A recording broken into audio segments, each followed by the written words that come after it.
Hey, welcome. I'm your host, Chaden Young.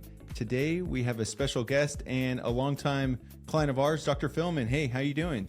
I'm doing very well. Thank you for having me in your show. I've been a client with you guys for a long time now. I think more than 7 years. I think. Yeah. It's been a rocket ride for me since I got in here. I've enjoyed every minute with Kevin. I don't get to talk to him as often as I did back then, but it's always fun when the two of us talk.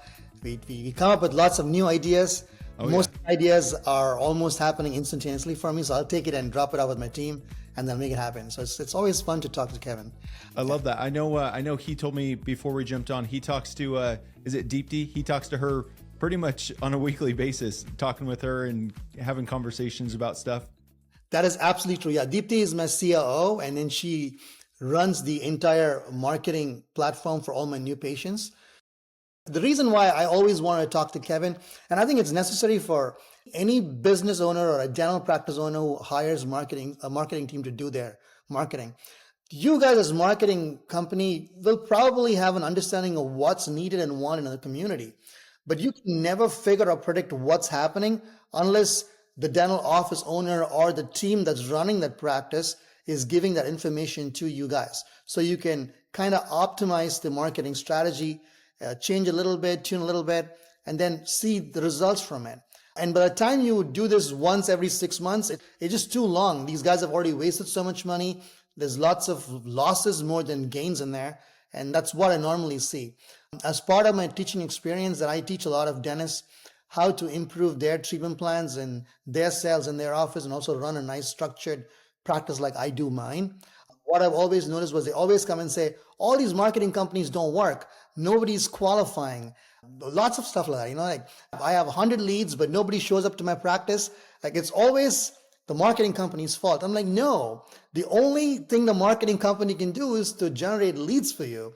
How you convert the leads is totally up to you. It's not up to the marketing company. So I think for me, I've understood that very clearly. And that's the reason why I think it's so important that there has to be constant communication between the dentist owner or the team that runs this marketing and new patient funnel hat. And then that person and the marketing team always have to be in communication. I do that routinely with all my companies. I have multiple people work for me, we outsource multiple parts of a business to other people. So we can't run everything ourselves. I've realized that doesn't work in one roof. It's easier to go to a specialist who does this on a routine basis and just have weekly meetings with them, 10 minutes, 15 minutes. It helps so much more and it's much more easier. It's worked out great for me this way. And that's true. That is why Deepti talks to him almost every week. And I love, and you mentioned her title, COO, which I think is a unique title for, frankly, most dental practices. I want to get into that. But first, if you wouldn't mind just sharing your story about how you became a dentist, what maybe inspired you to do this, and then really, I'll even put the CEO hat on you of, a dentist businessman and what that journey looked like for you. Sure. Well, I'm no longer the CEO now. I'm just a founder. I'm useless, but I enjoy being useless once in a while. It's not an issue. So I started as a simple, like every person. I'm the first dentist in my family. The thought process was, as long as you have a degree, a skill set, you really can't go broke.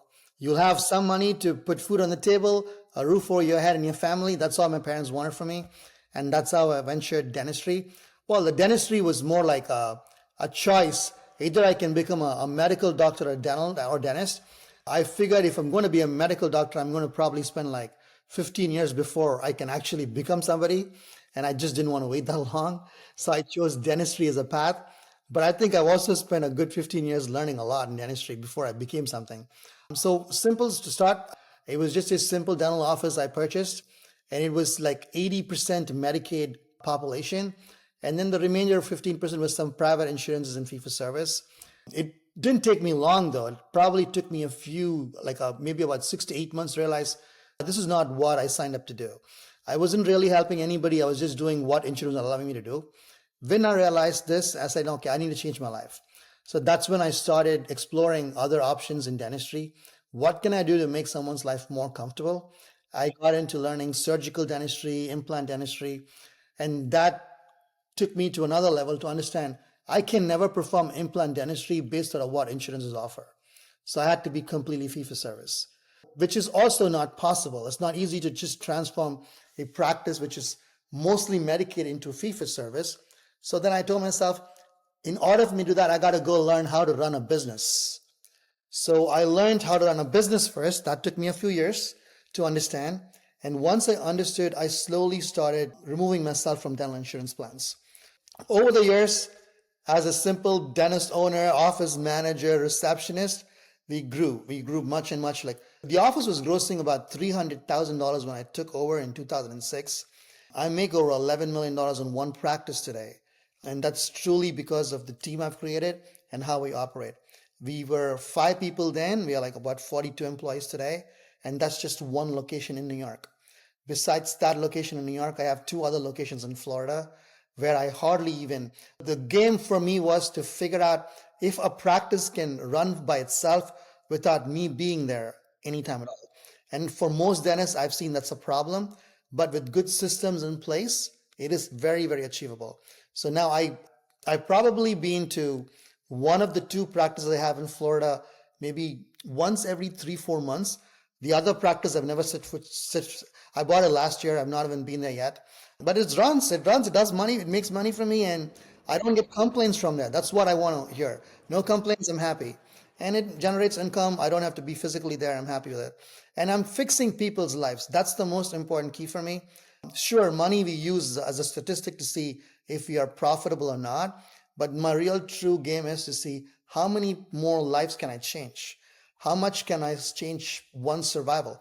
People with teeth obviously live longer than people without teeth. To give those guys that opportunity to have their teeth again one more time, that's just great. And that's the number one reason why I'm in the full arch game. Yeah, absolutely. And Dr. Philomin, you covered a lot right there. A couple of key things I want to ask a little bit more on. One, you said that you went and you learned how to run a business. What did that look like? Was that a formal education? Was that just training that you sought out, mentorship? How did that look for you? It's actually a full-blown program though. So it's 18 months, they normally say, but it took me over 2.5, 3 years to finish it because it was never, you can never leave your practice here and then travel to go finish this. So it has a series of lectures, series of seminars I got to do, a lot of coursework to do.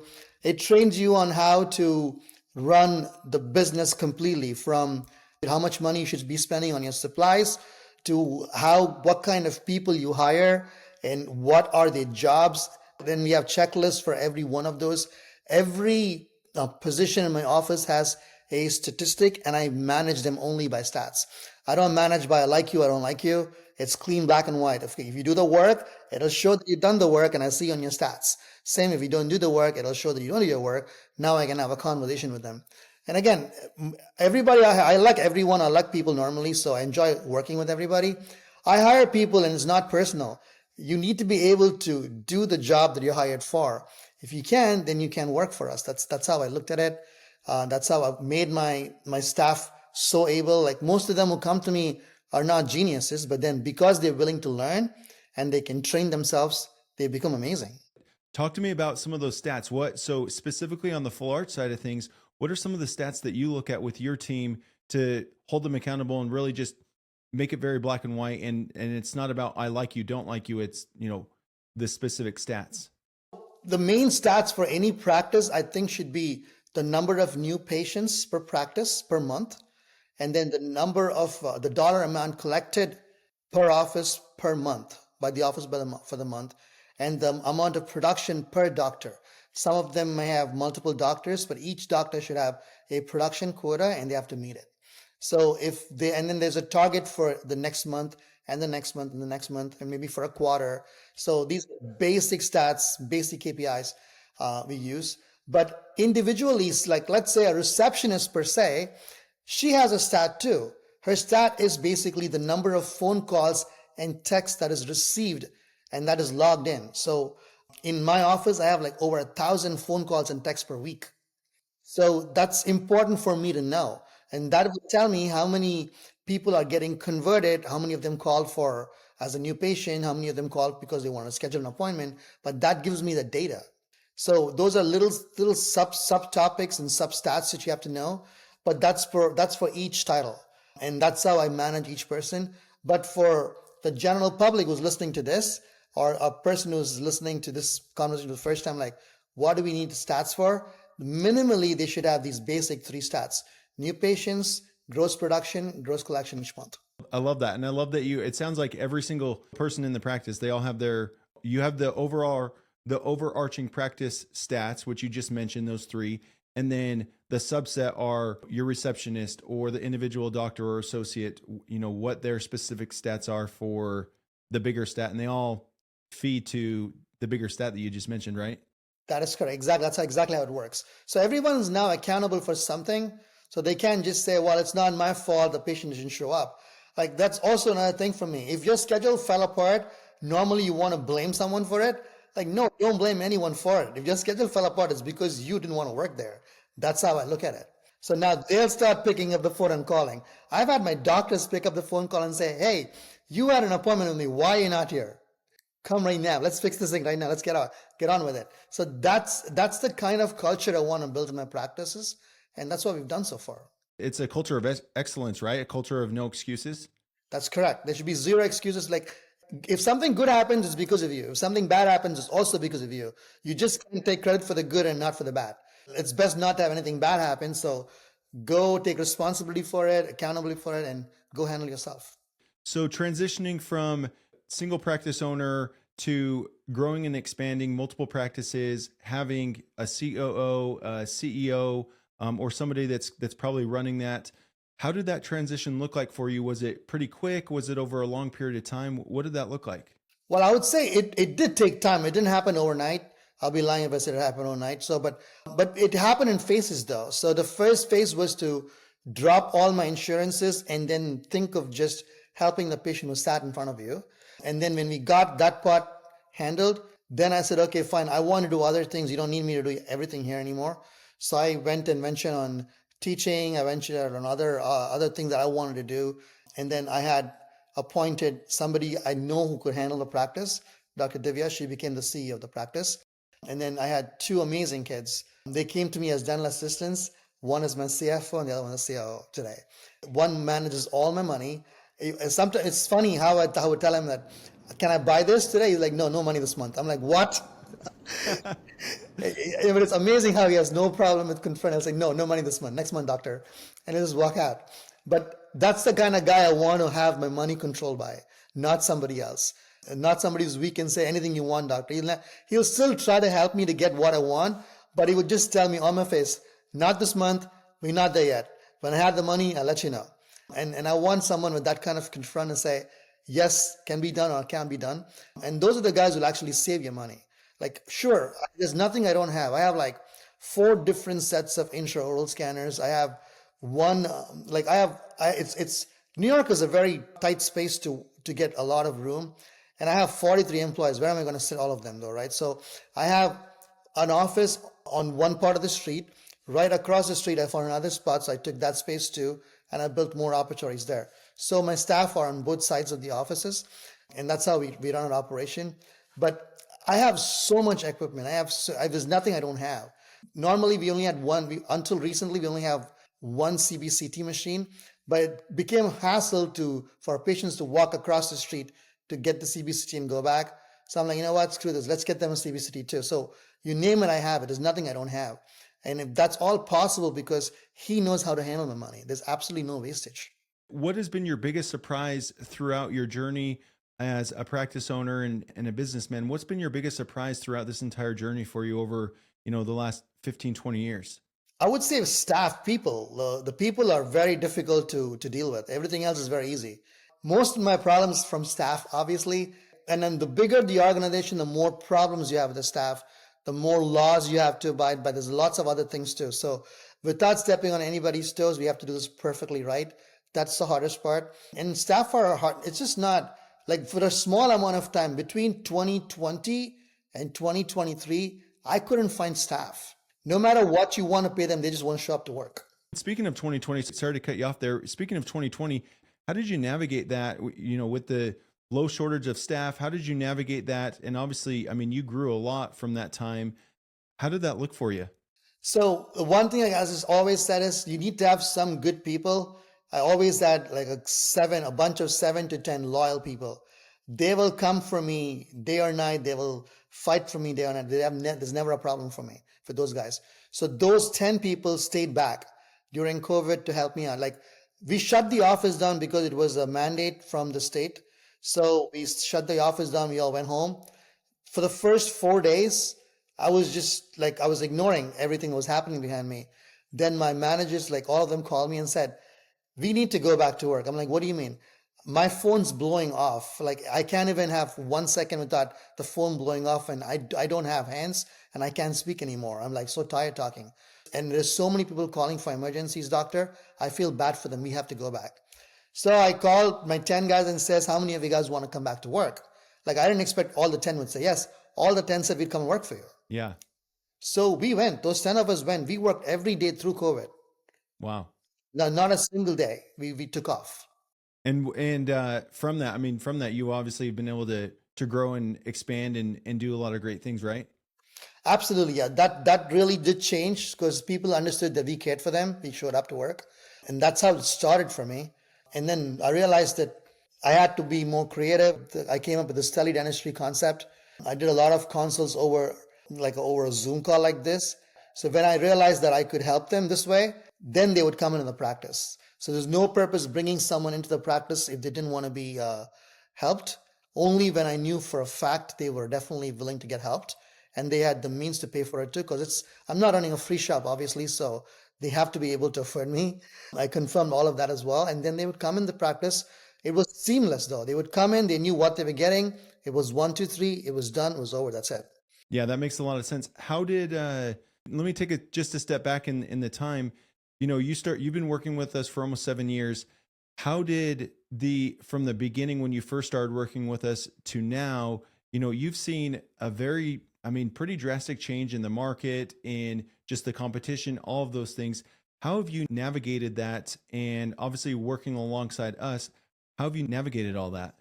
Well, the primary reason why it still works out between DIM and me is because there is good communication. There is always Kevin for me, and there's always Deepti and Kevin now. We always communicate, so I can clearly understand what problems you guys are facing, and Kevin understands what problems I face. And just because of that alone, he can change certain things in the marketing that you guys are doing, and we know what we need to do from our end. I've seen people come and go with DIM, but I've been with you guys forever, and nothing's changed though for me. I made the same $250,000 a month then. I make the same number now. Okay, I haven't changed anything for me. It's only because I think our communication is very tight. So you said the communication's been really tight throughout your time working with us. Do you feel like that's been the biggest? I mean, you mentioned this in the very beginning, which was one of the main things that has to happen working with a group, working with an agency is, one, there has to be a delineation of responsibility. And that wasn't exactly what you said, but you know, the marketing group, they're in charge of getting you a good high quality lead, but then your team ultimately responsible to call them, convert them, and get them to come into the practice. And then the second part is just that feedback loop, that continual, very consistent feedback loop that you're having with whoever your point of contact is at whatever group you're working with, right? That's correct. Okay. How you've accomplished a lot. How do you stay motivated? Well, you find a new game though. So I get bored very easily if there's not a new game for me to play. So I'm always finding a new game under a new game, there are times, there are months that I feel that we could do better, but we don't do better. So, and I'm starting to think, what are the things we are missing? Maybe I'm missing a new video for me to give it to Kevin, or some new ideas for the ads for Kevin. And then I'll start thinking about it and it'll come to me. But 9 out of 10 times I've seen emotions what plays the best. So if you show the world how emotionally a person's life can be changed with these beautiful teeth we give them, they'll just start flooding in practice. So I always look for new ideas to create that emotion. And that's what I do. I look for new games to play all the time. You've grown a lot, and you obviously do a lot of revenue across your practices. And some of them, I mean, even the one in Florida you've never even been to. How do you define success now at this point in your career when it appears that, I mean, from a financial perspective, you've achieved what most people would probably want to achieve? How do you continue to define success for yourself? If I'm going to play a game or do something new, I want to be the best in that, or else I'm not doing that at all. So that's really always my only key. I work according to that. I'm working on newer projects again right now. I have a brand new project I'm working on. The one of the biggest problems I've seen dentists face is filing claims and collecting money from insurances. And the reason is not that they don't know how to do it, but there has to be a dedicated person for that job. In most of the offices, they can employ a person to do that because it'll cost them like $40, $50 an hour. And for how much money they're collecting, it may not sometimes be cost effective. Let's say they're only collecting $50,000 and they're paying somebody $8,000 a month for that. It's not worth it. There has to be a better solution for it. So I have this new dream, a thought, which is now already in execution. Someday soon, I'll want all dentists to not spend all their money on this. They'll just have to let a third party to just log into their computer. They'll do all their billing. They'll collect all their money. They'll do all their eligibilities, whatever that they have to do, and hopefully give them a good ROI for what money they're spending on. It's a dream I have. I hope it comes true. We'll have to get back on it.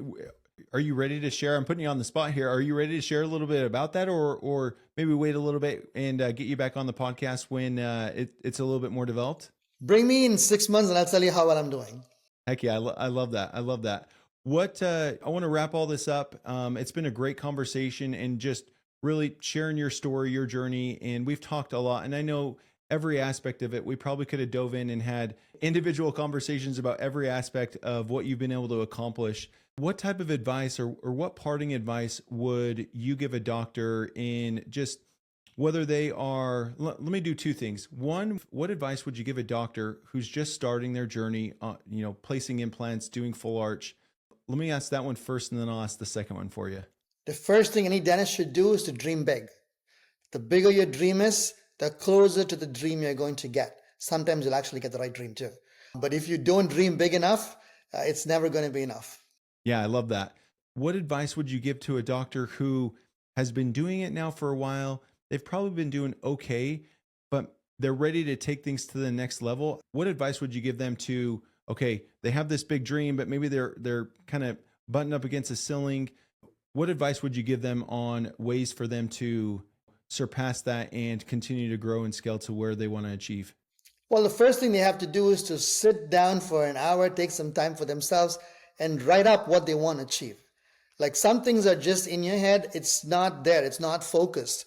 But when you put it on a sheet of paper, it's now focused. You can look at it and say, I need to get there. How will I get there? You have to then start writing up steps to get there. So you need the first step for anything to happen is to put them in a sheet of paper and start it and say, this is what I got to go next. How do I go there? And then you can come up with your own steps. Yeah, I love that. And I think just having a plan, often forgot about, right? Having a base plan, it doesn't need to, obviously the plan can change. Things are going to change because life is going to happen, right? And there's outside forces that are going to come in.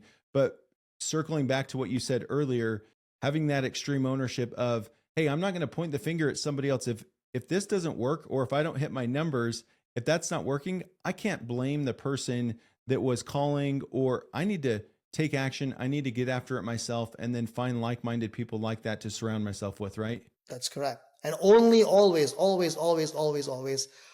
look and work with statistics. Don't look at a person and don't assume things. Don't listen to what she said, he said, somebody else said. You look, you see for yourself, see if that's the exact statistic, and that's the only thing you work by. Awesome. I love that. And then Dr. Philomin, you mentioned, are you teaching now? If a doctor wants to connect with you just for a mentorship, or they just want to ask you more questions, is there a place for them to be able to find you, whether it's your website or social media handle that you could potentially share?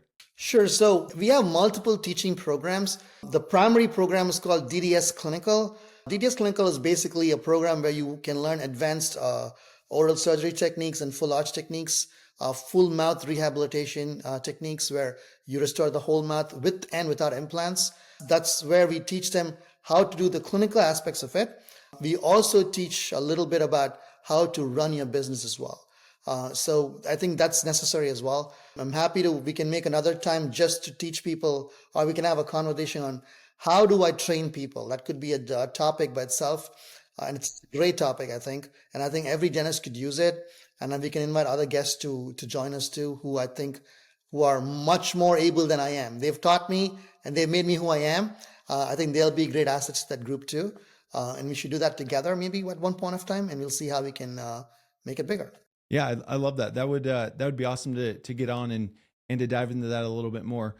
Well, Dr. Philomin, it's been my pleasure. I really appreciate you taking some time out of your busy schedule to sit down, have the conversation with me, and just share some of your insights and impart some of that wisdom that you have for all the listeners and all the years that you've done to achieve what you've achieved. If you like this episode and you want to share it with a colleague, go ahead, like, share, subscribe. But until next time, let's continue to transform lives. Very good.